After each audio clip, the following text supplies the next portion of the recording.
मैं वावाझोडું આવ્યું હતું ને વરસાદ ને અમારા વિસ્તારમાં બધું ભાગી ગયું। મિત્રો કેમ છો બધા મજામાં છો ને? આજે આપણે સોનેત ગામમાં જવાનું છે ટેકનિકલ જય ગોગાની મુલાકાત લેવા અને આપણે એમને રમેશ કાકાને જઈને મળશું। આપણે થોડીક યુટ્યુબ ચેનલ ચેક કરાવવાની છે અને આપણે બાઇક લઈને જવાના છીએ। એમની જોડે વાત કરવાની છે બધી આપણે જે યુટ્યુબ ચેનલ વિશે થોડીક એ આપણે બધી વાત કરીને પછી આપણે જવાનું છે બીજી જગ્યાએ, અહીંયા જઈશું। ચાલો તાર હવે આપણે એકન જઈને મળશું રમેશ કાકા જોડે। માતાજી મિત્રો કેમ છો બધા મજામાં જશો ને? આજે આપણે ટેકનિકલ જય ગોગાના ખેતરની અંદર આપણે આવી ગયા છે ફાર્મ હાઉસ ઉપર। હું તમને બતાવું, જુઓ આ એમનો ફાર્મ હાઉસ છે અને આ પોતે લઈને ઊભા છે, વિડીયો બનાવવાનું સ્ટાર્ટ કરે। બનાવવાનું ચાલુ જ હતું ટેકનિકલ નું, તમે આયા વિડીયો આપણે બંધ રાખવો પડશે।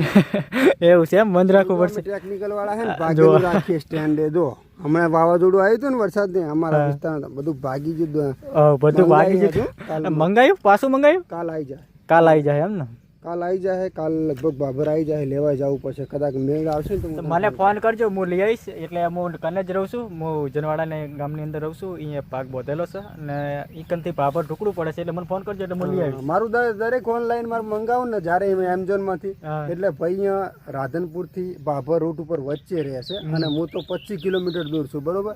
અને ભાઈને કિલોમીટર 2 કિલોમીટર જેવું થાય તાર? એટલું જ થાય, 2 કિલોમીટર જેવું થાય। ગમે તે ઓનલાઈન મંગાવો ને એટલે ફોન કરું એટલે ડાયરેક્ટ રોડ ઉપર ઉભો રહે, પેલો ભાઈ હાલીને જતો રહે। એટલે તમારે પણ એમાં ફાયદો બહુ, એટલે તમારે અહીંથી બાઇક લઈ લાવવું પડે એમ હોય। એટલે જો કાલે લગભગ આવી જાય એટલે ફોન કરજો। એટલે ફોન કર્યો, આના કરતો થોડું ખારું મંગાવ્યું। આ તો જો બીજું ફોન રેડી હતું પણ ફોન ભરાવાનું હોય ને આરી આ ઉપરનો કટકો હે ને, એટલે ઓલું મંગાવવાનું તો અમે સ્પ્રિંગ વાળું આવે ને ઉપર। હવે એની હંગાત કેવું આવે એ તો મને ખબર નહીં। હંગાત એટલે સ્પ્રિંગ ઉપર આવે છે ને, ઘણું આવે સારું હંગાત તો ઘણું બધું અંદર આવશે ભેગું, તો આપણને ખબર નહીં। જો આપણી આ જગ્યા છે, મેં આરી પોતે આરી જગ્યા ઉપર વિડીયો બનાવે છે। જેટલી પણ આપણે વિડીયો બનાવીએ ને બનાવવા હોય તો અત્યારે જબ્બર મચ્છર કરડે। મચ્છર કરડે, વાત સાચી। હા જો આ ઓબા ની કેરીઓ આવે છે જબર, તો એટલી બધી આવે છે ને, તમે જોજો ઉનાળામાં આવજો એક વખત મુલાકાત લેજો। કેરી ખેડે ને આ જો આ કેરીનું છે, ઠેઠ નેચે અડી રહી હોય કેરી। શું વાત છે? કેરી બધી નેચે લટકતી હાવ અડી રહી હોય। જો આબો હાવ બધો ભૂઈ પડ્યો છે, હાવ નેચે, હાવ ભૂઈ છે, જુઓ બધો નેચે પડ્યો છે। બધી કેરી આવે ને પણ બધી નેચે પડી હોય, કારણ કે શું કે આંબાની ડાળો કાપીએ ને તો જલ્દી કેરી ના આવે પાછી। જો આ છે ગુંદી।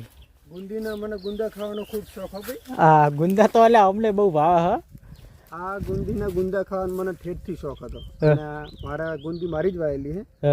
હું ઠેઠ પેલી કેનાલ હે ને, જ્યારે શરૂઆતમાં ઘરે આવ્યો ને રેવા, ત્યારે પેલા ભાઈ હુજાની ખેતર હે ને, ઠેડીએ ખાવા જતો બસ। એટલે હવે મોટી પાડી નાખે, એ તો પાડી નાખી ના, કેનાલ વચ્ચે આવી એટલે પાડી નાખી, એ પાડી નાખે। પછી ઘરે વાઈ ઓને એટલા બધા ગુંદા આવે છે ને, અલ્યા ગુંદા જબરજસ્ત આવે, મજા આવે ખાવાની ગુંદા।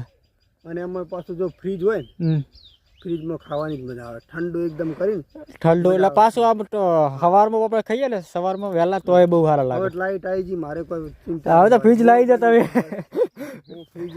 લાઈટ આવી ગઈ એટલે વાંધો નહીં। જો મિત્રો કંટોલાનું શાક ખાવું હોય તો આવતા રહેજો, એમની વાડી ઉપર જબરજસ્ત છે। જુઓ આમ તા કોઈ કંકોડા એટલે વાત જવા દે, કંટોલા એટલે જબરજસ્ત છે। જો અત્યારે હાલે એવા પડ્યા છે, આ બી હાલ વેણો હોય તો 5 કિલો કંકોડા માંથી વેણાય, બોલો 5 કિલો? હા 5 કિલો આમાંથી કંકોડા નીકળે, પણ આપણે અત્યારે હવે ટાઈમ જતો રહ્યો। જો હા એ આવું આમાં જો અડધા શું, હવે ભાદરવો મહિનો છે ને, એટલે કાવા પડી જાય, અંદર કવા પડી જાય અને પછી એના લીધે આપણને રોગચાળો થાય, બીજું કોઈ નહીં। ચા બની ગઈ, ચા પી નાખીએ। હવે ચા પી નાખીએ, ચા બની ગઈ છે, હવે એમના ઘરે જઈએ। જો બીજો ઓબો હમણાં છે, બધા ઓબા છે, બધા ઓબા જો આ ફૂલ ચીકુ છે, એરંડા વાવેલા છે, રાયણ છે, હું નથી એમ કે આલ્યા બધું વાવી દીધું। તમે કે વાળીને કોણ આ હરગુઓ હક શું આવી રહી, આ રાયણ મોટી થઈ હોત તો સારું, તો રાયણ ખાવાની મજા આવે। પાછી આ રાયણ છે ને, તમે જો દ્રાક્ષ લઈ આવજો ઓલી હુકી, એ જ લે, આ બે ભેગું કરો તો ખબર ના પડે કે હા હુકાય, એટલે એક જ જેવું લાગે એમ। જો આ નવું વાયું છે જામફળ, 2 આ જામફળ નવા વાયા એમ ને, 2 જામફળ વાયા છે। બાબામાં તો લોટ વાયું, લોટ વાડીમાં આ બધા એરંડા ઉભા, જો આ બધા આ બાજુ એરંડા વાવેલા છે।